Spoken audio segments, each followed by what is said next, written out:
Hello साथियों, नमस्कार।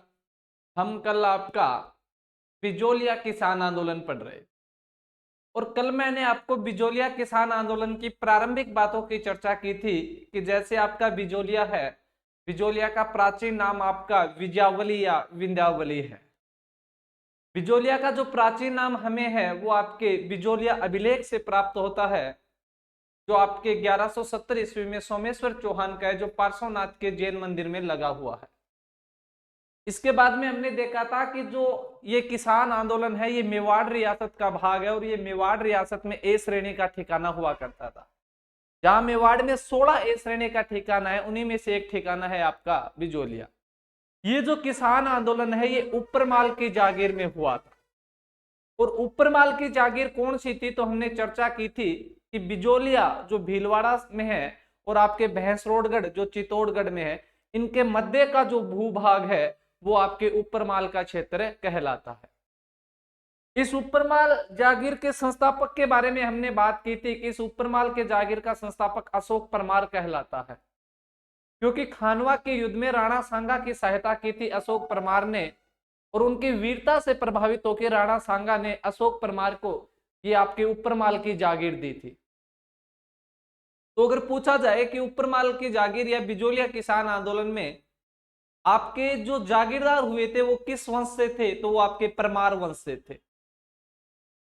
इसके बाद में हमने देखा कि बिजोलिया, इसे जो ये किसान आंदोलन जब आपके ऊपरमाल की जागीर में होता है तो इसे बिजोलिया किसान आंदोलन क्यों कहा गया। तो ऊपरमाल जागीर का जो सदर मुकाम या जो राजधानी है वो कौन सी थी, आपके बिजोलिया थी, इसलिए इस किसान आंदोलन को क्या कहा जाता है, आपके बिजोलिया किसान आंदोलन। फिर हमने देखा था कि बिजोलिया किसान आंदोलन में सर्वाधिक किसान किस जाति के हैं, कौन से किसानों के द्वारा यहाँ पे आंदोलन किया गया, तो आपको याद रखना था कि धाकड़ जाति के किसान हुआ करते। इस किसान आंदोलन की जो शुरुआत थी वो आपके 1897 ईस्वी में होती है और समाप्ति है वो 1941 ईस्वी में होती है। लगभग 44 वर्षों तक ये किसान आंदोलन आपका चलता है। फिर हमने बात की कि इस किसान आंदोलन को हम 3 चरणों में पढ़ेंगे। तो कल हमने आपका पहले चरण के बारे में चर्चा की थी कि 1897 में ईस्वी में आपके गिरधरपुरा गांव में गंगाराम धाकड़ की पिता की मृत्यु के कार्य खर्च पे जब किसान इकट्ठे हुए थे तो उन्होंने चर्चा की थी कि जागीरदार हमारा शोषण कर रहा है या अत्याचार कर रहा है। उसी समय वहां पे एक शिक्षित व्यक्ति जो आपके पुस्तकालय में कार्य करते थे, आपके साधु सीताराम दास, उन्हें सलाह देते हैं कि इन जागीरदार की शिकायत की जाए। तो नानजी पटेल व ठाकरे पटेल को चुना गया था और उस समय आपके जागीरदार थे करशन सिंह, और करशन सिंह की शिकायत करने के लिए महाराणा फतेह सिंह के पास भेजा गया था। फतेह सिंह एक जांच आयोग भी भेजते हैं जो हामिद हुसैन के नेतृत्व में भेजा गया था, लेकिन उस जांच आयोग की रिपोर्ट में ये दर्शाया जाता है कि सच में इनका शोषण हो रहा है, पर महाराणा द्वारा कोई भी कार्यवाही नहीं की गई थी। इसलिए जागीरदार के हौसले और बड़े, उसके मनोबल और बढ़े, और वो आपके नानजी पटेल और ठाकरे पटेल को यहां से क्या कर देता है, आपका निष्कासित कर देता है। इसके बाद में हमने देखा था कि करशन सिंह किसानों पे एक और कर लगाता है और वो कर था आपका चौरी कर, लेकिन कालांतर में करशन सिंह के द्वारा ये कर समाप्त कर दिया गया। 1906 में करशन सिंह की मृत्यु होती और नया जागीरदार पृथ्वी सिंह बना था, और करशन सिंह निसंतान था, इसलिए उसे गोद लाया गया था आपके कामा भरतपुर से, और उसने आते ही एक नया कर लगा दिया था, वो था आपका तलवार बंधाई। इसके बाद में किसानों का शोषण होता रहा, किसान आवाज उठाते रहे, पर किसी प्रकार की सफलता नहीं मिलती है, और 1914 में आपके पृथ्वी सिंह की भी मृत्यु हो जाती है। इसलिए नया जागीरदार बना था केसरी सिंह, पर केसरी सिंह उस समय बच्चा था, अल्पायु का था, इसलिए मेवाड़ महाराणा ने इस ऊपरमाल की जागीर को या बिजोलिया को खालसा में परिवर्तित कर दिया था, और खालसा में परिवर्तित करके आपके अमर सिंह राणावत व डूंगर सिंह भाटी को क्या किया गया था, नियुक्त किया गया था। किसानों का शोषण होता रहा और इस प्रकार प्रथम चरण भी पूरा हो गया। प्रथम चरण जो आपका स्वतः स्फूर्ता, किसानों को सफलता तो नहीं मिल पाती है, पर कहीं ना कहीं किसान है वो अपने अधिकारों के प्रति जागृत जरूर होते हैं। फिर प्रथम चरण में हमने कुछ नेतृत्वकर्ता की बात की थी, जो आपके स्थानीय नेतृत्वकर्ता है, जिनमें साधु सीताराम दास, फतेह कर्णचारण, पंडित ब्रह्मदेव, इनकी हमने बात की। आज हमें आपका, ये तो कल हम पढ़ चुके हैं, मैंने आपको रिवीजन बता दिया है। आज हमें बिजोलिया किसान आंदोलन के द्वितीय चरण की बात करनी। कौन से चरण की? आपके द्वितीय चरण की। तो आप हेडिंग लगाओगे कि बिजोलिया किसान आंदोलन है इसका द्वितीय चरण आपका। कौन सा चरण आपका? द्वितीय चरण। द्वितीय चरण कब से कब तक रहता है? तो याद रखोगे इसे 1915 से 1923 माना गया। कहीं कहीं पर 1916 भी लिख दिया जाता है, तो वो कोई बात नहीं है, क्योंकि पहला है वो 1897 से 1915 चलता है। तो कुछ किताबें दूसरा चरण 1915 से 1923 लिखती है, जबकि कुछ किताबें आपकी 1916 से लिख देती है, वो आपकी कोई बात नहीं है। पर अब हमें पढ़ना है आपका द्वितीय चरण। जब कहते हैं कि द्वितीय चरण आपका स्टार्ट होता है, तो इस द्वितीय चरण में एक राष्ट्रीय स्तर के नेता का आगमन होता है, और वो राष्ट्रीय स्तर का नेता है आपका विजय सिंह पथिक। तो पहला सवाल तो यही है कि विजय सिंह पथिक का बिजोलिया किसान आंदोलन के किस चरण में आगमन हुआ? तो याद रखोगे कौन से चरण में? आपके द्वितीय चरण में इनका आगमन हुआ। 1916 के आसपास है वो विजय सिंह पथिक है, वो आपके इस बिजोलिया किसान आंदोलन से जुड़ जाते हैं। और जब विजय सिंह पथिक इस बिजोलिया किसान आंदोलन के चरण से जुड़ते हैं, तो कहा जाता है कि इस किसान आंदोलन की जो दिशा और दशा है वो दोनों ही परिवर्तित हो जाती है। कैसे होगी वो मैं सब बताऊंगा, पर अभी आप एक बात नोट करोगे कि इस चरण में इस चरण में इस चरण में विजय सिंह पथिक का इस चरण में विजय सिंह पथिक का आगमन होता है। विजय सिंह पथिक का आगमन होता है। विजय सिंह पथिक का क्या होता है? आपका आगमन होता है। इनके नेतृत्व से इनके नेतृत्व से इनके नेतृत्व से किसान आंदोलन की किसान आंदोलन की दशा व दिशा दशा व दिशा दशा व दिशा दोनों ही परिवर्तित हो जाती है। किस प्रकार से होगी वो देखेंगे हम, पर याद रखोगे कि इस चरण में किसका आगमन हो गया है आपके? तो विजय सिंह पथिक का आगमन हो गया। दशा व दिशा दोनों परिवर्तित हुई,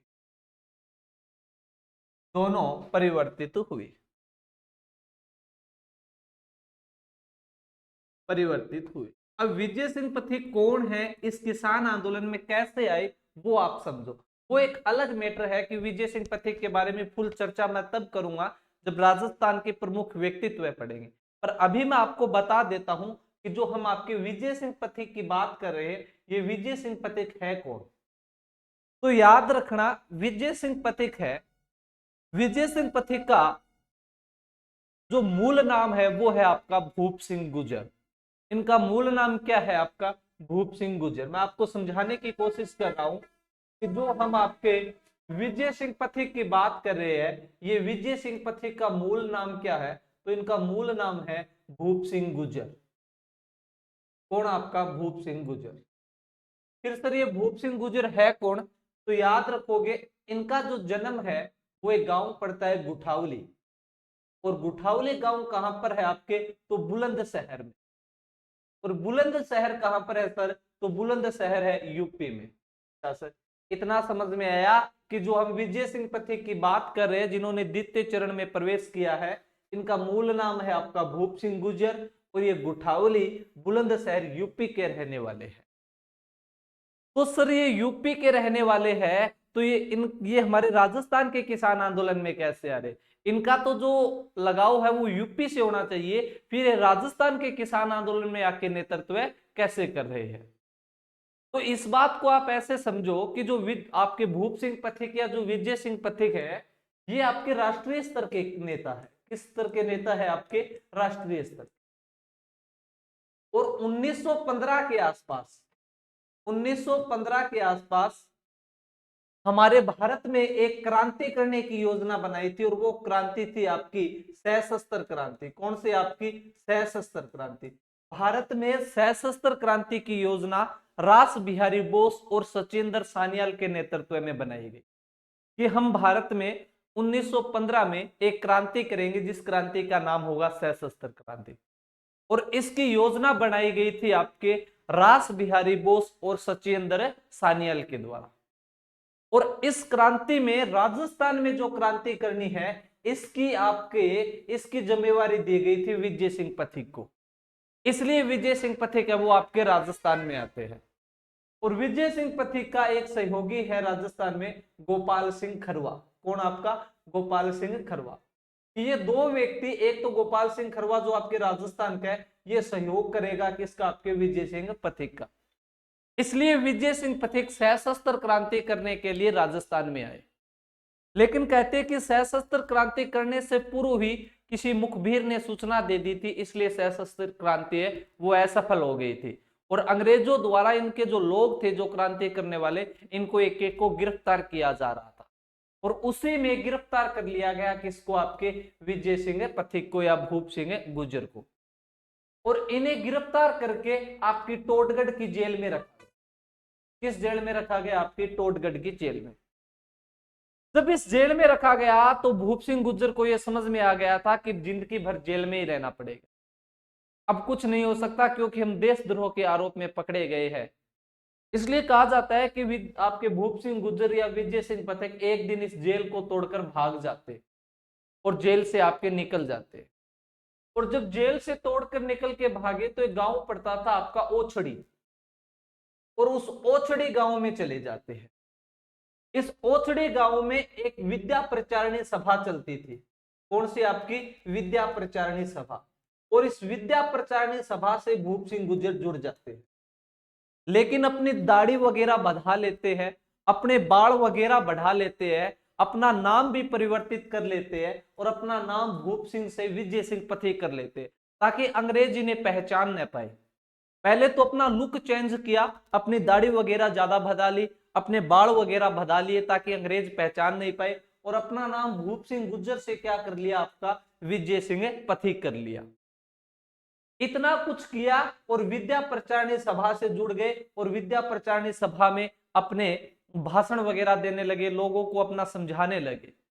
और इसी विद्या प्रचारिणी सभा में एक दिन आए हुए थे आपके साधु सीताराम दास। कौन? आपके साधु सीताराम दास। जब विद्या प्रचारिणी सभा का सम्मेलन चल रहा था और इसमें साधु सीताराम दास ने भी भाग लिया, आपके साधु सीताराम दास ने।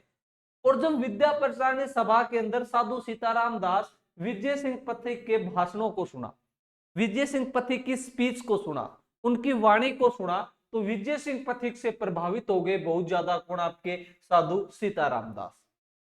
और इनकी वाणी से प्रभावित होके, इनकी भाषणों से प्रभावित होके साधु सीताराम दास ने सभा समाप्त होने के बाद विजय सिंह पथिक को अपनी समस्या बताते हैं, अपने क्षेत्र की समस्या बताते हैं और इनसे आग्रह करते हैं कि विजय सिंह पथिक आप हमारे किसान आंदोलन का नेतृत्व करो। और वो कौन सा किसान आंदोलन? आपका बिजोलिया।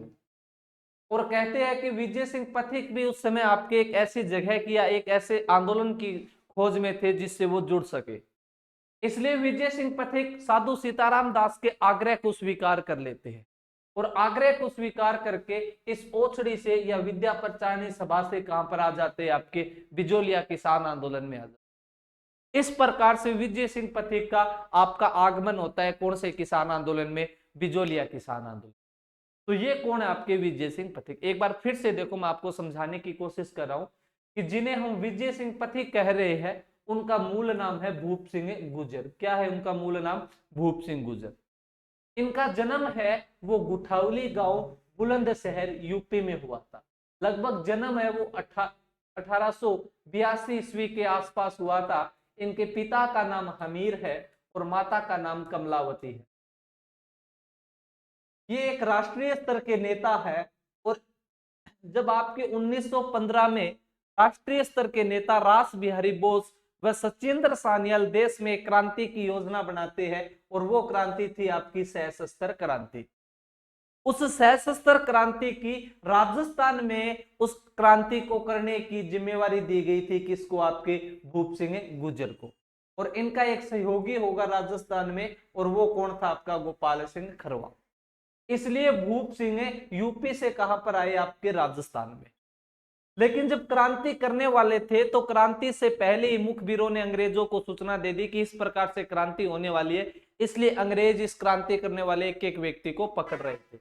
और उन्हीं व्यक्तियों में से आपके गिरफ्तार कर लिया किसको, भूप सिंह गुर्जर को। और गिरफ्तार करके कौन सी जेल में रखा, तो आपके टोडगढ़ की जेल में रखा। विजय सिंह पथिक को लगा कि जिंदगी भर यहीं रहना पड़ेगा, इसलिए विजय सिंह पथिक एक दिन इस टोडगढ़ की जेल को तोड़कर भागते हैं और वहां से भागकर एक ओछड़ी गांव में आ गए जो चित्तौड़गढ़ में पड़ता है। इस ओछड़ी गांव में आए और अपना लुक परिवर्तित किया। लुक परिवर्तित कैसे, अपनी दाढ़ी वगैरह बधा ली, अपने बाल वगैरह बधा लिया ताकि अंग्रेज पहचान न पाए, और अपना नाम भूप सिंह से बदलकर क्या कर लिया, आपका विजय सिंह पथिक कर लिया। और इस ओछड़ी गांव में विद्या प्रचारिणी सभा से जुड़ गए और विद्या प्रचारिणी सभा में अपने वचन देने लगे, अपने भाषण देने लगे, अपने क्रांतिकारी भाषणों से जनता में आपकी जागृति करने लगी। एक दिन विद्या प्रचारिणी सभा का सम्मेलन चल रहा था और इस सभा में भाग लेने आए कौन, आपके साधु सीताराम दास। और जब साधु सीताराम दास इस विजय सिंह पथिक के बातों को सुनते हैं और बातों को सुनकर इन्हें एहसास हुआ कि हमारी समस्या को कोई व्यक्ति मिटा सकता है, तो वो कौन है, आपके विजय सिंह पथिक। इसलिए साधु सीताराम दास इन विजय सिंह पथिक से आग्रह करते हैं कि आप हमारे बिजोलिया किसान आंदोलन का क्या कीजिए, नेतृत्व कीजिए। और विजय सिंह पथिक इस आग्रह को स्वीकार कर लेते हैं और आपके आ जाते हैं कौन से किसान आंदोलन में, तो बिजोलिया किसान आंदोलन। इस तरह से विजय सिंह पथिक का आगमन होता है कौन से किसान आंदोलन में, आपके तो बिजोलिया किसान आंदोलन। तो याद रखोगे कि बिजोलिया किसान आंदोलन के द्वितीय चरण में विजय सिंह पथिक का क्या होता है, आपका आगमन होता है। और इनके आगमन से इस किसान आंदोलन की दशा व दिशा दोनों ही क्या हो जाती है, आपकी परिवर्तित हो। तो विजय सिंह पथिक कौन है, कैसे इस किसान आंदोलन में आए, ये मैंने पूरी आपको समझा दी है। कहते हैं कि 1916 के आसपास इस किसान आंदोलन में आते हैं और आंदोलन में आने के बाद इन्होंने नई रणनीतियां बनानी शुरू की। पहली बात तो इन्होंने रणनीति बनाई कि जब हम आंदोलन चला रहे हैं तो जो हम आंदोलन चलाने के लिए जो चंदा ले रहे हैं वो चंदा अब हम किसी से नहीं लेंगे, वो हम हमारे खुद के खर्चे पे चलाएंगे। इसलिए विजय सिंह पथिक ने आपके उपरमाल पंचायत की स्थापना की। किसकी स्थापना की, आपके उपरमाल पंचायत की। तो याद रखोगे उपरमाल पंचायत, उपरमाल पंचायत। इस उपरमाल पंचायत है, इस उपरमाल पंचायत की हम सीधी सीधी बात करेंगे आपके कि उपरमाल पंचायत की स्थापना कब की गई। तो उपरमाल पंचायत की स्थापना की गई आपकी 1917 में। इस उपरमाल पंचायत समिति का या उपरमाल जो पंचायत बनी है इसका संस्थापक कौन है, तो संस्थापक कौन हो जाएंगे आपके, तो विजय सिंह पथिक। कौन, आपके विजय सिंह पथिक। कौन हो जाएंगे आपके विजय सिंह पथिक।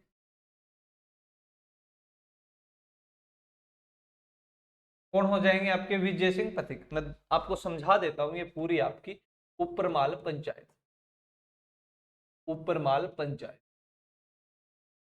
इस उपरमाल पंचायत के बारे में याद क्या क्या रखना है आपको। पहली बात इस उपरमाल पंचायत की स्थापना कब हो रही है, तो स्थापना हो रही है आपकी 1917 ईस्वी में। इस उपरमाल पंचायत के संस्थापक कौन है, तो संस्थापक है आपके विजय सिंह पथिक, विजय सिंह पथिक। इस उपरमाल पंचायत समिति को क्यों बनाया गया है, इसका बनाने का कारण क्या है, तो वित्तीय सहायता, कि हमारा आंदोलन है इसलिए हम खुद इसका वित्तीय सहायता करेंगे, किसी अन्य व्यक्ति से पैसे नहीं लेंगे। इस उपरमाल पंचायत समिति का एक अध्यक्ष बनाया गया जिसे आपका सरपंच भी कहा जाता है, जिसे आप अध्यक्ष भी कह सकते हो और सरपंच भी कह सकते हो। वो किसे बनाया गया, तो याद रखोगे मन्ना पटेल को। किसको, आपके मन्ना पटेल। ये उपरमाल पंचायत समिति कहां बनाई गई, तो एक गांव पड़ता था इस उपरमाल जागीर में और वो गांव है आपका वेरीसार। कौन सा गांव आपका, वेरीसार। ये कौन से दिन बनाई गई, तो याद रखोगे आप हरियाली अमावस्या के दिन। कौन से दिन आपके? तो हरियाली अमावस्या। तो ये विजय सिंह पथिक द्वारा आपके नए नए कार्य किए जा रहे हैं। क्या देखा हमने कि जैसे विजय सिंह पथिक आते हैं तो आपके उपरमाल पंचायत बनाते। उपरमाल पंचायत की स्थापना तो 1917, संस्थापक आपके विजय सिंह पथिक। कारण ये क्यों बनाई गई है? तो वित्तीय सहायता के लिए। अध्यक्ष या सरपंच किसे बनाया गया? तो मन्ना पटेल को। ये कहां पर बनाई गई? तो वेरीसाल गांव में। और कौन से दिन बनाई गई? तो हरियाली अमावस्या के दिन। इसी समय आपके उपरमाल पंचायत में जो विजय सिंह पथिक थे, इन्होंने एक समाचार पत्र निकाला था, और वो समाचार पत्र है उपरमाल का डंका। कौन सा? आपके उपरमाल का डंका।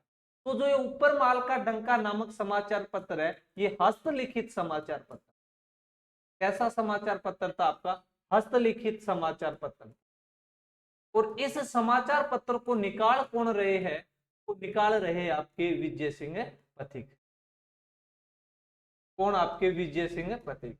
तो ऐसा कार्य किया जा रहा है किसके द्वारा? आपके विजय सिंह पथिक का द्वारा, कि एक उपरमाल पंचायत बनाई गई है। और पंचायत को क्यों बनाया गया? तो ये सारा का सारा आपका काम है, ये विजय सिंह पथिक द्वारा किया गया। इसके अलावा विजय सिंह पथिक ने दो बातें और कही कि एक तो हम युद्ध लाग नहीं देंगे। क्या? आपका युद्ध लाग। क्या नहीं देंगे? युद्ध लाग। और एक अब हम है वो बेगार प्रथा नहीं देंगे। क्या नहीं देंगे? आपकी बेगार प्रथा। क्योंकि इस समय 1914 से लेकर 1918 के बीच जो प्रथम विश्व युद्ध चल रहा था, तो राजा आपको, जो राजा या शासक है, वो युद्ध लाग ले रहा था प्रत्येक घर से 10 रुपए। तो विजय सिंह पथिक ने कहा कि आज के बाद हम युद्ध लाग नहीं देंगे। दूसरा, आपके विजय सिंह पथिक ने कहा कि अब हम बेगार प्रथा नहीं दे देंगे। क्या नहीं देंगे? आपके बेगार प्रथा नहीं देंगे। ऐसा कार्य किया गया किसके द्वारा? विजय सिंह पथिक। अब ऐसा कार्य किया गया विजय सिंह पथिक के द्वारा, पर अंग्रेजों के द्वारा, जागीरदार के द्वारा कर इकट्ठा किया जा रहा था। और इन्हीं गांवों में एक व्यक्ति थे आपके नारायण पटेल। और नारायण पटेल ने कर देने से और बेगार प्रथा देने से मना कर दिया कि न तो भैया मैं कर दूं और न बेगार कर जाऊं। इसलिए नारायण पटेल को क्या कर लिया गया? आपका गिरफ्तार कर लिया। जब नारायण पटेल को गिरफ्तार करके चौकी में डाल दिया गया, तो लोग इकट्ठे हुए। और इकट्ठे होके जो एक तो है, लोगों ने कहा कि नारायण पटेल को आप छोड़ दो। तो उन्होंने एक नारा दिया था, नारायण पटेल को छोड़ दो या हमें भी आपका जेल में डाल दो। एक आपके इसी समय जो माणिक्यलाल वर्मा थे, उन माणिक्यलाल वर्मा ने पंछीड़ा गीत गा गा के जनता को जागृत किया। एक आपके भंवरलाल सुनार थे, जो इन्होंने प्रज्ञा चक्षु के नाम से गीत गा के जनता को जागृत किया। और सारे लोग इकट्ठे हुए और उस जेल के सामने चले गए कि या तो नारायण पटेल को छोड़ दो या फिर हमें भी गिरफ्तार कर लो। जब इतनी जनता एक साथ आई तो वो लोग घबरा गए और घबरा के नारायण पटेल को क्या कर दिया? आपका रिहा कर दिया। ये बिजोलिया किसान आंदोलन की प्रथम जीत मानी जाती है। कि बिजोलिया किसान आंदोलन के किसानों की प्रथम जीत कौन सी है? तो नारायण पटेल को छुटाना। तो याद रखोगे कि परिणाम स्वरूप जब इन्होंने युद्ध कर और बेगार प्रथा देने को मना कर दिया था, तो वो व्यक्ति कौन था? आपके नारायण पटेल। तो परिणाम स्वरूप कर न देने के कारण, कर न देने के कारण नारायण पटेल को गिरफ्तार करके, नारायण पटेल को गिरफ्तार करके, नारायण पटेल को गिरफ्तार करके जेल में डाल दिया गया। कहां डाल दिया गया? आपका जेल में डाल दिया, जेल में डाल दिया गया। अब जेल में डाल दिया गया तो किसानों ने क्या क्या काम किए आपके? एक तो माणिक्यलाल वर्मा ने, माणिक्यलाल वर्मा ने पंछीड़ा गीत गाकर, माणिक्यलाल वर्मा ने पंछीड़ा गीत गाकर जनता को जागृत किया, जनता को जागृत किया, जनता को जागृत किया। इसके अलावा प्रज्ञा चक्षु, ये सारे काम इसी समय हो रहे हैं। प्रज्ञा चक्षु भंवरलाल सुनार ने अपने गीतों के माध्यम से, भंवरलाल सुनार ने अपने गीतों के माध्यम से, अपने गीतों के माध्यम से, अपने गीतों के माध्यम से जन जागृति की, मतलब किसानों को जागृत कर रहे हैं। इसके अलावा किसानों के द्वारा एक नारा दिया गया, और वो नारा क्या है? नारायण पटेल को छोड़ दो, नारायण पटेल को छोड़ दो, या हमें दो, या हमें गिरफ्तार करो, या हमें क्या करो? गिरफ्तार करो। इससे वो है जो जागीरदार थे, गिरफ्तार करो, वो भयभीत हो गए, और भयभीत होकर नारायण पटेल को क्या कर दिया जाता है? आपका रिहा कर दिया जाता है। और नारायण पटेल को रिहा किया गया, तो ये किसानों की क्या है भाई? आपकी ये किसानों की पहली जीत है। क्या है ये? आपके किसानों की पहली जीत है। तो नारायण पटेल को, नारायण पटेल को, नारायण पटेल को रिहा कर दिया गया, रिहा कर दिया गया। यह किसानों की, यह किसानों की प्रथम सफलता थी। ये किसानों की कैसी सफलता है? तो ये किसानों की प्रथम सफलता है।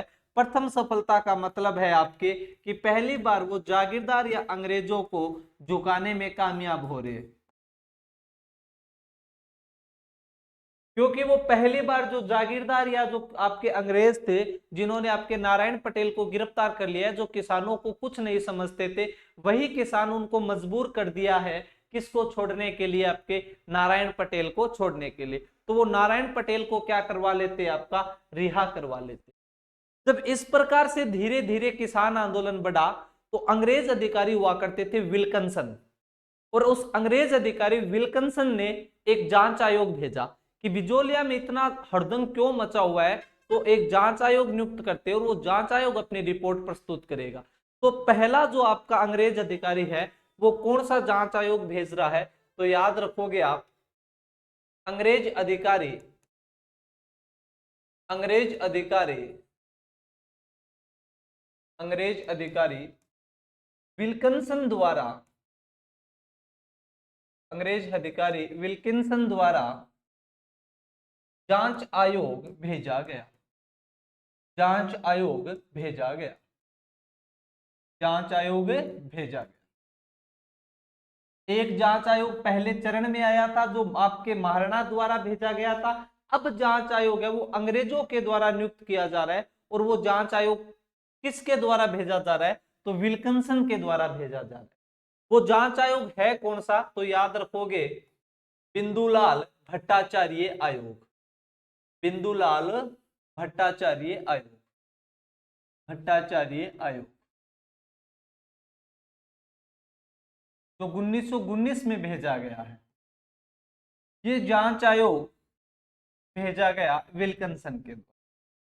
अब कहा जाता है कि जो बिंदुलाल भट्टाचार्य आयोग है आपका, राजस्थान पुलिस 2018 वाला एग्जाम था, उसमें ये क्वेश्चन आया था कि मेवाड़ के द्वितीय चरण में कौन सा जांच आयोग भेजा गया था, और उस जांच आयोग में नाम था किसका? आपके बिंदुलाल भट्टाचार्य आयोग। तो बिंदुलाल भट्टाचार्य आयोग का संबंध कौन से किसान आंदोलन से है? तो बिजोलिया किसान आंदोलन से है। बिंदुलाल भट्टाचार्य आयोग कौन से चरण में आ रहा है? तो द्वितीय चरण में आ रहा है। बिंदुलाल भट्टाचार्य आयोग कब आ रहा है? तो 1919 में आ रहा है। आपको पता भी होना चाहिए कि इस आयोग में कौन कौन थे। तो एक तो है आपके बिंदुलाल, उन्हीं के नाम पे आयोग बड़ा है, तो बिंदुलाल भट्टाचार्य, ये इस आयोग के अध्यक्ष थे। कौन? आपके बिंदुलाल भट्टाचार्य, ये तो अध्यक्ष हो गए। एक व्यक्ति थे आपके अफजल अली। कौन थे? आपके अफजल अली। और एक थे आपके ठाकुर अमर सिंह। तीन व्यक्तियों का ये आपका आयोग है। आपके बिंदुलाल भट्टाचार्य अध्यक्ष है इन्हीं के नाम पे, एक आपके अफजल अली है, और एक आपके ठाकुर अमर सिंह है। एक कौन हो जाएंगे? आपके अफजल अली, अफजल अली, और एक है आपके ठाकुर अमर सिंह, ठाकुर अमर सिंह। इन तीन व्यक्तियों का एक जांच आयोग भेजा और जांच आयोग भेजकर आपके बिजोलिया की जांच के लिए भेजा कि आप जाओ और जाके देखो कि सच में यहाँ पे कोई शोषण हो रहा है।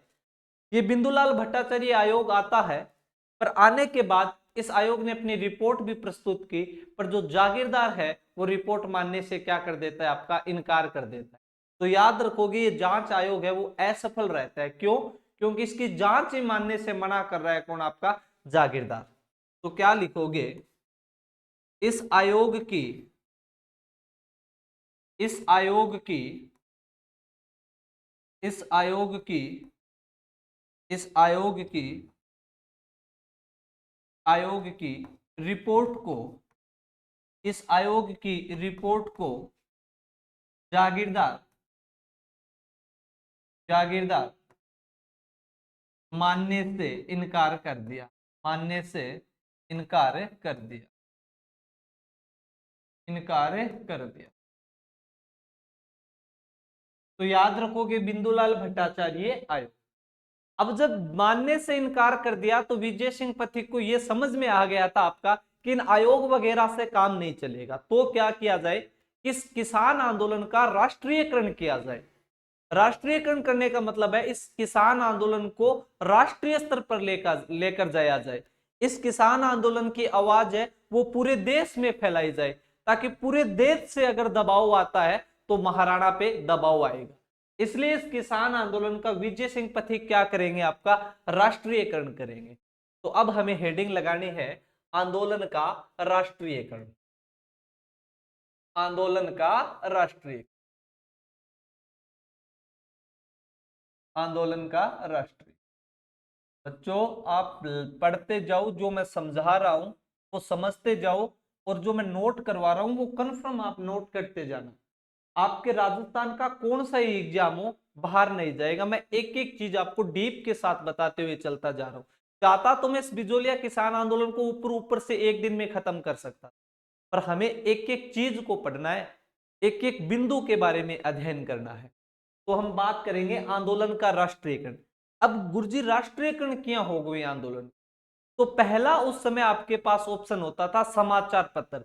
इस किसान आंदोलन की जो आवाज है, इस किसान आंदोलन की जो सूचना है वो आप समाचार पत्रों में निकलाओ, और भिन्न भिन्न समाचार पत्रों में निकला के पूरे देश में इसकी आवाज को फैलाया जाए। तो आंदोलन का राष्ट्रीयकरण करने का प्रथम तरीका है आपका समाचार पत्र। कौन सा? आपका समाचार पत्र। तो पहला तरीका कौन सा हो जाएगा, आपका समाचार पत्र। अब वो समाचार पत्र कौन कौन से समाचार पत्र है? तो आप पहला समाचार पत्र लिखोगे, और पहला समाचार पत्र है आपका प्रताप, जो आपके राजस्थान की अधिकांश भर्तियों में पूछा जाता है। ये प्रताप समाचार पत्र निकालते थे आपके गणेश शंकर विद्यार्थी। कौन? आपके गणेश शंकर विद्यार्थी। और गणेश शंकर विद्यार्थी कहां से थे आपके? तो कानपुर से थे। कहां से? आपके कानपुर से। तो गणेश शंकर विद्यार्थी कानपुर से।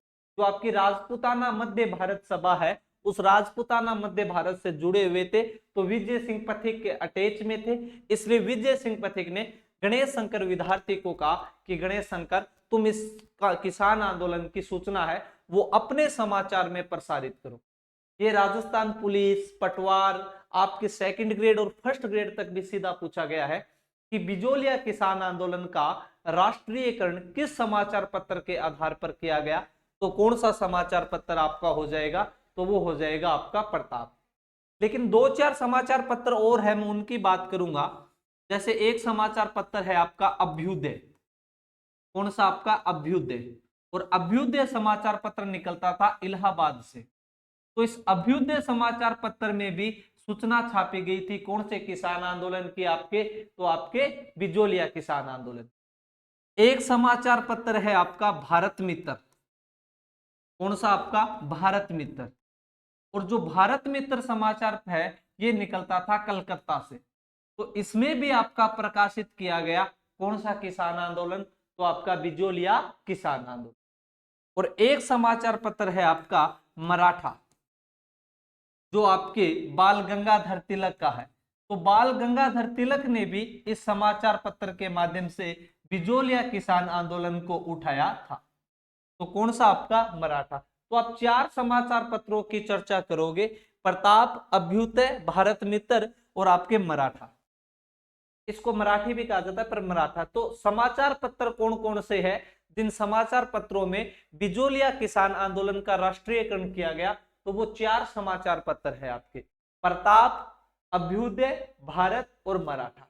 अभी तक जो आपका पूछा जा रहा है वो है आपका प्रताप, लेकिन प्रश्न का ट्रेंड चेंज होते टाइम नहीं लगेगा और सीधा सा एक सवाल बन जाएगा कि किस समाचार पत्र में बिजोलिया किसान आंदोलन का प्रकाशन नहीं किया गया था? तो इनमें से 3 नाम आ जाएगा और एक अन्यतर आ जाएगा। तो आपको चारों समाचार पत्र याद रखने हैं कि प्रताप, अभ्युदय, भारत मित्र और आपका मराठा। तो इस प्रकार से आंदोलन का क्या किया जा रहा है? आपका राष्ट्रीयकरण। पहला तरीका कौन सा था? आपका समाचार पत्र।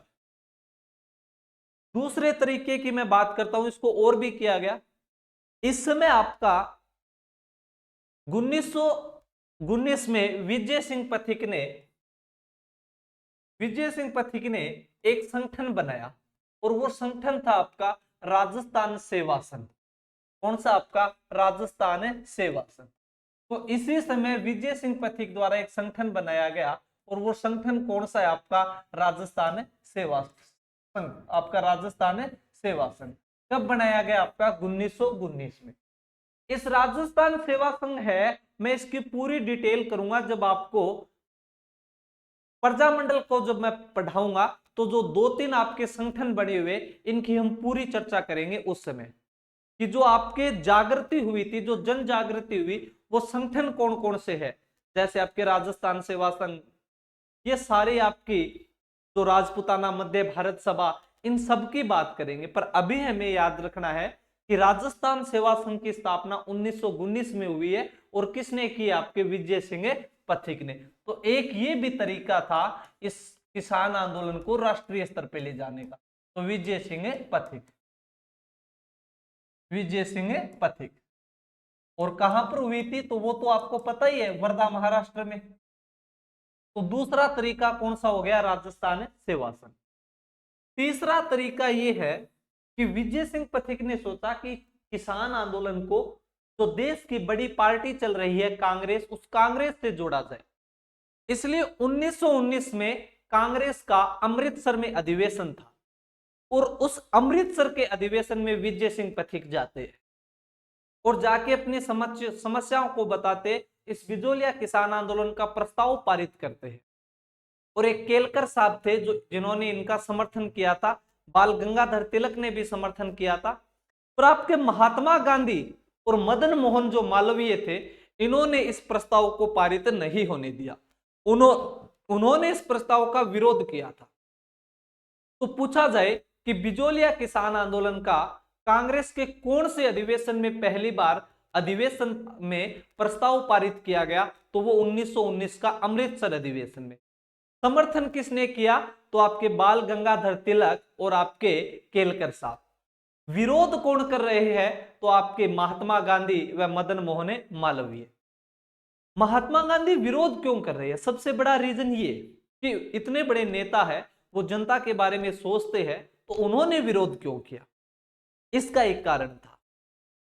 अभी जो आपके महात्मा गांधी है, उस समय का जो भारत है आपका 2 भागों में बंटा हुआ था, एक ब्रिटिश भारत और एक आपका देसी रियासत। तो महात्मा गांधी, मदन मोहन मालवीय, इनकी सोच इस समय ये थी कि जो हमारी एक बार शक्ति लगा रखी है वो पूरी ब्रिटिश भारत में लगा रखी है। ब्रिटिश भारत में हम खूब आंदोलन कर रहे हैं, ब्रिटिश आंदोलन की तरफ, आपके ब्रिटिश भारत की तरफ हमने हमारी पूरी ताकत झोंक रखी है। अगर अभी हमने देशी रियासतों की तरफ ध्यान दे दिया तो हमारी शक्ति 2 भागों में बंट जाएगी और हम किसी भी तरफ आपके सक्सेस नहीं हो पाएंगे। इसलिए एक बार आपके अमृतसर अधिवेशन में है, वो गांधी जी इसका क्या करते हैं? विरोध करते हैं। पर हमें याद रखना है कि इस राष्ट्रीयकरण में 1919 के कांग्रेस के 1919 के कांग्रेस के अमृतसर अधिवेशन में अमृतसर अधिवेशन में बिजोलिया किसान आंदोलन का बिजोलिया किसान आंदोलन का बिजोलिया किसान आंदोलन का प्रस्ताव पारित किया गया। प्रस्ताव पारित किया गया। पारित किया गया। किंतु किंतु यह असफल रहा। किंतु यह असफल रहा। असफल क्यों रहा? क्योंकि विरोध कर रहे, असफल रहा। समर्थन किसने किया? तो याद रखोगे समर्थन कर रहे हैं आपके केलकर साहब। विरोध कौन कौन कर रहे हैं जिसकी वजह से ये आपका असफल हो गया? तो विरोध एक तो है आपके महात्मा गांधी। कौन है आपके? महात्मा गांधी। और दूसरे व्यक्ति कौन है? तो आपके मदन मोहन मालवीय। मदन मोहन मालवीय। मदन मोहन मालवीय। इतनी बात आप याद रखोगे कि अभी हमने आपके राष्ट्रीय स्तर के बारे में 3 बातें की बात की है। पहला आपका समाचार पत्र, दूसरा आपका राजस्थान सेवा संघ और तीसरा आपका अमृतसर अधिवेशन। अब चौथी में बात करूं तो चौथी बात है कि आपके जो राजपुताना मध्य भारत सभा है, कौन सा आपका? राजपुताना मध्य भारत सभा, जो 1918 में बना था। राजपुताना मध्य भारत सभा।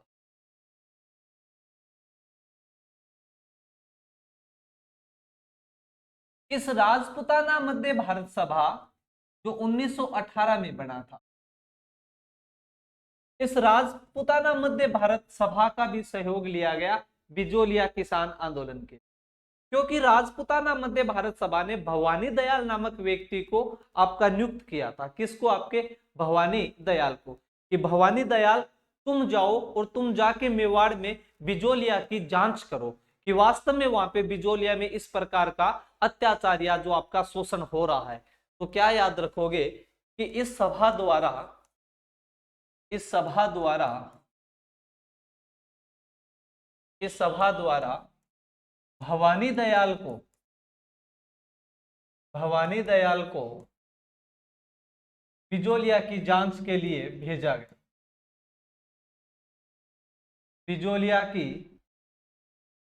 बिजोलिया की जांच हेतु भेजा गया। बिजोलिया की जांच हेतु भेजा गया। किंतु महाराणा ने प्रवेश नहीं करने दिया। महाराणा ने प्रवेश नहीं करने दिया कि आप मेवाड़ के हो इसलिए प्रवेश नहीं कर सकते। महाराणा ने प्रवेश नहीं करने दिया।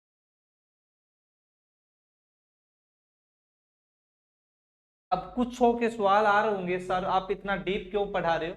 तो ये कोई एक पेपर के लिए नहीं है आपके। आप राजस्थान पुलिस, पटवार, red, second grade, first grade तक यहाँ से आप कवर कर सकते हो। एक एक आपको ditto wise, line to line, एक एक पॉइंट के साथ हम चर्चा कर रहे हैं।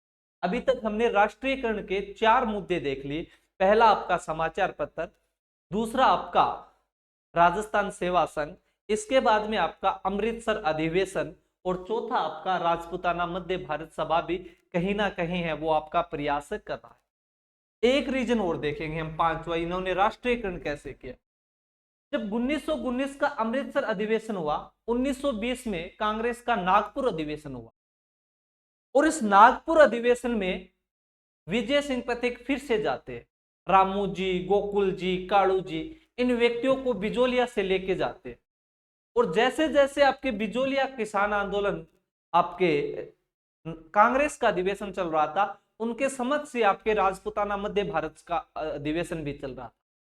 और इस सभा के सामने बिजोलिया किसान आंदोलन की प्रदर्शनी लगाई गई, चित्र उकेरे गए कि किस प्रकार से महाराणा द्वारा, वहां की जनता के जागीरदार द्वारा जनता का शोषण किया जा रहा है। जब प्रदर्शनी लगाई गई, जब इस प्रकार के चित्र उकेरे गए, तो जो अधिवेशन में भाग लेने आए थे वे अन्य लोगों ने भी इसे देखा। इसके साथ साथ महात्मा गांधी ने भी देखा, आपके मदन मोहन मालवीय ने देखा। जब सभी लोगों ने देखा और उन्हें एहसास हुआ कि सच में यहाँ की जनता पे बहुत ज्यादा है वो अत्याचार हो रहा है, इसलिए कहते हैं कि महात्मा गांधी ने इस किसान आंदोलन को अपना आशीर्वाद दे दिया था, अपना नैतिक समर्थन दे दिया था। तो आपसे सीधा सा पूछा जाए कि महात्मा गांधी ने बिजोलिया किसान आंदोलन को अपना नैतिक समर्थन कब दिया था? तो 1920 में नागपुर अधिवेशन में। बिजोलिया किसान आंदोलन को महात्मा गांधी का आशीर्वाद कब प्राप्त हुआ था? तो 1920 के नागपुर अधिवेशन में ये आपका आशीर्वाद प्राप्त हुआ था। तो ये बातें आप याद रखोगे बच्चों, ठीक है। तो आप लिखोगे इसमें आगे 1920 के नागपुर अधिवेशन में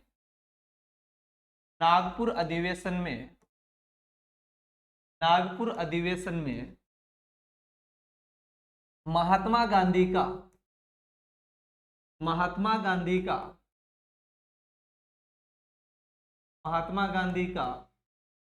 बिजोलिया किसान आंदोलन को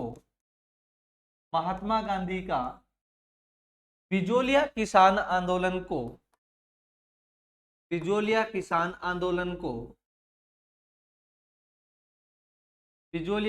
आंदोलन को नैतिक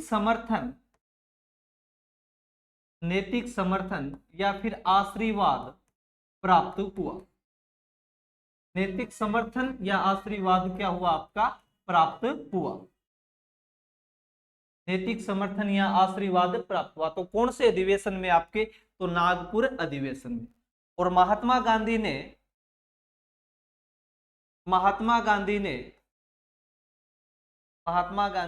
अपने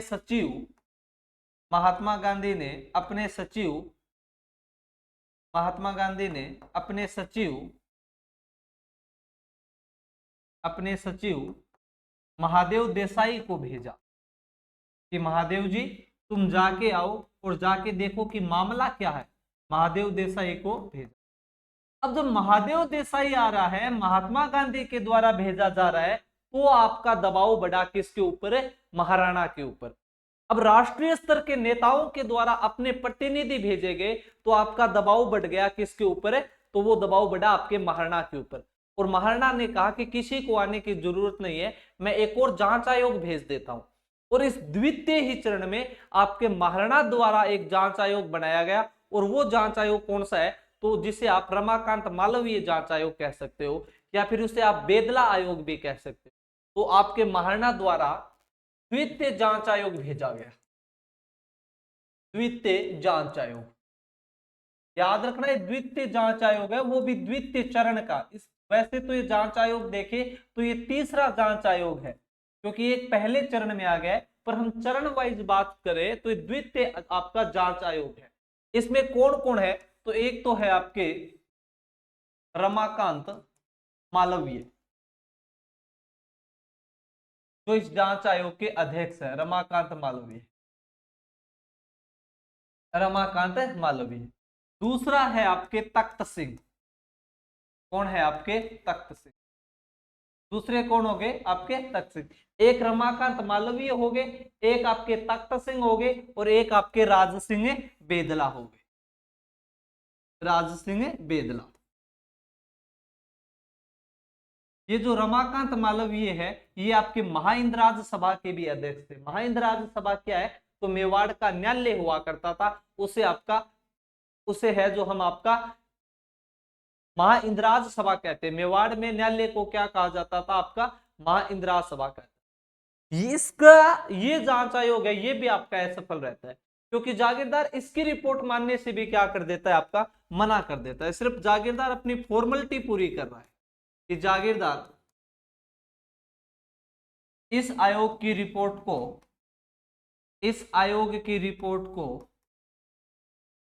को मानने से इनकार कर दिया। मानने से क्या कर दिया? आपका इनकार कर दिया। कहने का मतलब वो निरंकुश हो रहा है, वो अपनी मर्जी चला रहा है। महाराणा द्वारा जांच आयोग जरूर भेजा गया और इस आयोग ने अपनी रिपोर्ट भी दी, लेकिन इन्होंने आपका मानने से मना कर दिया। अब पूछा जाए कि द्वितीय जांच आयोग में इनमें से कौन नहीं था, तो तीन नाम आपको ये मिल जाएंगे, जैसे रमाकांत मालवीय, तखत सिंह, राज सिंह बेदला और अफजल अली। इनमें से द्वितीय जांच आयोग में शामिल नहीं था, तो कौन हो जाएंगे? आपके अफजल अली। क्योंकि अफजल अली का संबंध है किससे, आपके बिंदुलाल भट्टाचार्य से। जब इस जांच आयोग को भी नहीं माना गया और आंदोलन धीरे धीरे और उग्र हो रहा था, और पूरे मेवाड़ के साथ साथ मेवाड़ के आसपास के जितने भी क्षेत्र थे उन क्षेत्रों में भी किसान आंदोलन की जो ज्वाला है वो उठने लगी थी, इसलिए दबाव आया अब अंग्रेजों पर। और जो अंग्रेज अधिकारी था विल्किंसन, अब विल्किंसन खुद रिपोर्ट बनाता है और रिपोर्ट बना के आपके राजपुताना रेजिडेंसी में आपका भेजता है। और रिपोर्ट में वो लिखता है कि जो ये मेवाड़ का क्षेत्र है, जो बिजोलिया का जो क्षेत्र है, यहां पे जिस प्रकार से रूस में वोल्शेविक क्रांति हुई थी वैसे वैसे ये आंदोलन वोल्शेविक क्रांति की तरफ अग्रसर हो रहा है, इस पे आप जल्दी से जल्दी कार्यवाही कीजिए। तो ऐसी रिपोर्ट बढ़ा के भेजी किसने, आपके विल्किंसन ने। क्यों? क्योंकि महाराणा तो रिपोर्ट को मान ही नहीं रहा है, जागीरदार मान ही नहीं रहा है, तो विल्किंसन इस बार रिपोर्ट बनाता है और रिपोर्ट बढ़ा के राजपुताना रेजिडेंसी में आपको भेजता है। तो क्या याद रखोगे, विल्किंसन ने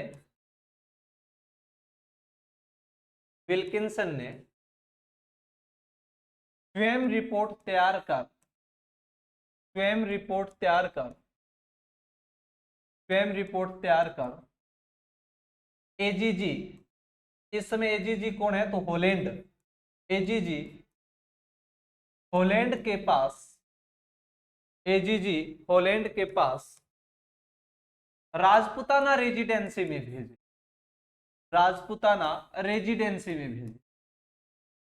विल्किंसन का कहना था कि ये आपके जो महाराणा जागीरदार है ये आपके किसान आंदोलनों की, किसानों की बात नहीं मान रहे, और धीरे धीरे आपका जो किसान आंदोलन है वो आपका वोल्शेविक क्रांति का रूप ले रहा है।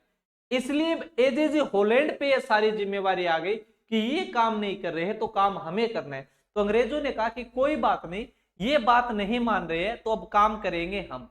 इसलिए एजेजी होलैंड एक समिति बनाता है, मतलब उसे आपकी होलैंड समिति कहा जाता है। तो एजीजी होलैंड ने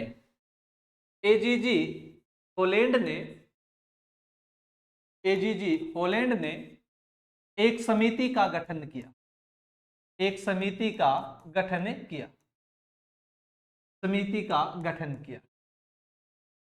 किया, और इस समिति के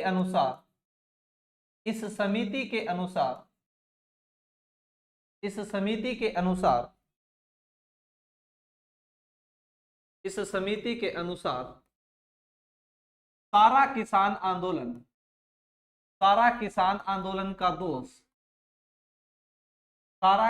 आंदोलन का दोष विजय सिंह पथिक पाए गए,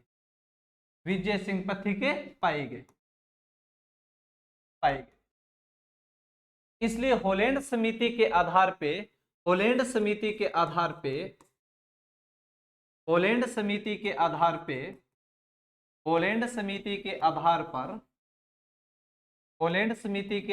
पर विजय सिंह पथिक को 1921 की बात है ये, विजय सिंह पथिक को बिजोलिया से निष्कासित कर दिया गया। बिजोलिया से क्या कर दिया गया, आपका निष्कासित कर दिया, बिजोलिया से क्या कर दिया, आपका निष्कासित कर दिया। ये किसके द्वारा किया गया, तो ये आपकी होलैंड समिति की सिफारिश पे किया गया। तो पूछ लिया जाए कि विजय सिंह पथिक को किस समिति की सिफारिश पर बिजोलिया से आपका निष्कासित किया गया, तो कौन सी समिति हो जाएगी, आपकी होलैंड समिति। मुझे पता है आपने इतनी चीजें नहीं पढ़ी है तो एक बार थोड़ा सा आ रहा है कि सर क्या करवा रहे हो, पर हम अभी राष्ट्रीयकरण की बात कर रहे थे कि आपका किस किस प्रकार से हुआ, कि समाचार पत्र माध्यम, राजस्थान सेवा संघ, राजपुताना मध्य भारत सभा, कांग्रेस का अमृतसर अधिवेशन और आपका नागपुर अधिवेशन। उस अधिवेशनों के आधार पर एक जांच आयोग और बना है, और वो जांच आयोग था आपका कौन सा, द्वितीय जांच आयोग, जिसमें आपके मालवीय साहब है, ताकत सिंह है, राज सिंह बेदला है, लेकिन उनकी भी बात नहीं मानी गई। तो इसके बाद में आपके होलैंड है, जो आपके विल्किंसन है, विल्किंसन ने रिपोर्ट तैयार करके राजपुताना रेजिडेंसी के होलैंड के पास भेज, और होलैंड है वो अपनी एक समिति बनाता है, और ये समिति रिपोर्ट देती है कि सारा का सारा जो दोष है इस किसान आंदोलन का वो विजय सिंह पथिक का है। इसलिए विजय सिंह पथिक को बिजोलिया से क्या कर दिया गया था, आपका निष्कासित कर दिया गया। तो वो होलैंड समिति में कौन कौन सदस्य थे, क्या क्या बातें हुई थी, अब हम उनकी बात करेंगे आपके। तो होलैंड समिति, होलैंड समिति, ये होलैंड समिति बन कब रही है, तो 1921 में। इसके अध्यक्ष कौन है, तो अध्यक्ष तो खुद हो जाएंगे क्योंकि उन्हीं के नाम पे है, तो एजीजी होलैंड। एजीजी कौन आ जाएंगे आपके, एजीजी होलैंड, क्योंकि जिस बड़े अध्यक्ष के नाम पे ये आपकी जो समितियां बनती थी, ये उन्हीं के नाम पे आपकी बनती थी। तो याद रह जाएगा कि अध्यक्ष कौन आपके, तो एजीजी होलैंड है। एक इसमें सदस्य है आपका रेजिडेंट, तो रेजिडेंट कौन है, तो वो आपके विल्किंसन है, जिन्होंने रिपोर्ट तैयार करके भेजी थी, तो विल्किंसन। तो रेजिडेंट कौन हो जाएंगे आपके, विल्किंसन। एक एजीजी का सचिव था, एजीजी का सचिव इस समिति में, और एजीजी का सचिव कौन है, तो वो था आपका आगलवी। कौन आपका, आगलवी, ये सचिव हो गया आपका आगलवी। इसके अलावा तीन तो ये आपके अंग्रेज आ गए, कि अंग्रेज कौन आपका, अध्यक्ष आपके एजीजी होलैंड, रेजिडेंट आपके विल्किंसन, और आपके सचिव कौन आ गए, आगलवी। इसके अलावा दो व्यक्तियों को और नियुक्त किया गया, एक तो आपके मेवाड़ के पीएम प्रभात चंद्र चटर्जी को, और एक आपके हाकिम हुआ करते थे बिहारी लाल, उनको। तो एक तो पीएम किसे बनाया, पीएम को लिया गया जो मेवाड़ का पीएम है, प्रभात चंद्र चटर्जी को, प्रभात चंद्र चटर्जी को, क्योंकि मेवाड़ के लोग भी लेना आपके इसमें जरूरी है, प्रभात चंद्र चटर्जी को। और एक आपके हाकिम हुआ करते थे बिहारी लाल, इन बिहारी लाल को लिया गया।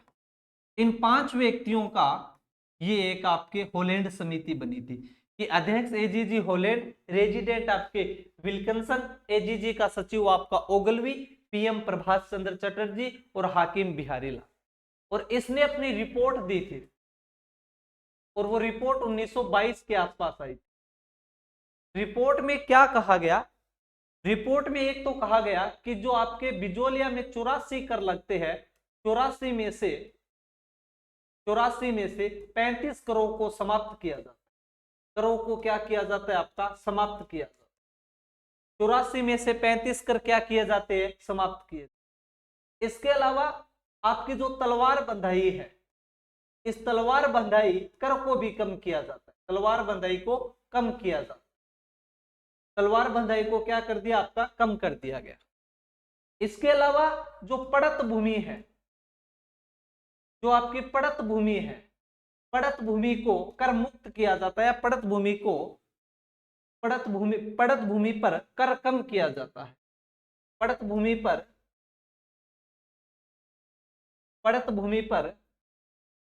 कर कम किया जाता है। इसके अलावा जितने भी लोगों पे मुकदमे लगाए थे, उन मुकदमों को खारिज किया जाता, क्योंकि जनता पे मुकदमे लगे थे तो मुकदमों को खारिज किया जाता। रिपोर्ट तैयार की किसने, आपके इस एजीजी होलैंड समिति ने, कि 84 में से 35 करोड़ को क्या किया जाता है, आपका समाप्त किया जाता है। तलवार बंधाई को क्या किया जाता है आपके, तो तलवार बंधाई को कम किया जाता है। किसानों पर किए गए मुकदमे हैं उनको खारिज किया जाता है, और किसानों की जो ये आपकी पड़त भूमि है, इसको जो जब्त कर लिया गया था, इस जब्त को वापस छोड़ा जाता है, और कुछ करों में कमियां की जाती। और इस रिपोर्ट के आधार पे यह किसान आंदोलन कुछ समय के लिए समाप्त हुआ। यह किसान आंदोलन कुछ समय के लिए समाप्त हुआ। यह किसान आंदोलन कुछ समय के लिए समाप्त हुआ। कुछ समय के लिए समाप्त हुआ है, लेकिन पूरा तो 1941 में होगा समाप्त, कुछ समय के लिए समाप्त हुआ। तो जैसे आप आरएस मेंस लिख रहे हो, और आरएस मेंस में आपका सवाल आ गया कि होलैंड समिति के बारे में वर्णन कीजिए 100 शब्दों में, या होलैंड समिति के बारे में वर्णन कीजिए 50 शब्दों में। तो ये आपको सारा जो मैटर है वो आपके ध्यान में होना चाहिए कि होलैंड समिति बन रही कब है, 1921 के आसपास। अध्यक्ष कौन है, तो एजीजी होलैंड। रेजिडेंट कौन है आपके, विल्किंसन। एजीजी का सचिव इसमें ओगलवी शामिल है। मेवाड़ की तरफ से पीएम आपके प्रभाष चंद्र चटर्जी और हाकिम बिहारी लाल भी शामिल है। रिपोर्ट 22 में आती है कि 84 में से 35 कर समाप्त किए जाते, तलवार बंधाई को कम किया जाता है, पड़त भूमि पर कर कम किया जाता है और जो पड़त भूमि जब्त कर ली गई थी वो इन्हें वापस दी जाती है, जो जनता पे मुकदमे किए गए थे उन्हें खारिज किया जाता है। और यह रिपोर्ट लागू होती है और लागू होने के बाद कुछ समय के लिए यह किसान आंदोलन समाप्त हो जाता है और इसी के साथ आपका द्वितीय चरण है वो भी समाप्त होता है। जय हिंद, जय साथियों। अगला जो तीसरा चरण है इस बिजोलिया किसान आंदोलन का वो हम कल करेंगे। धन्यवाद साथियों।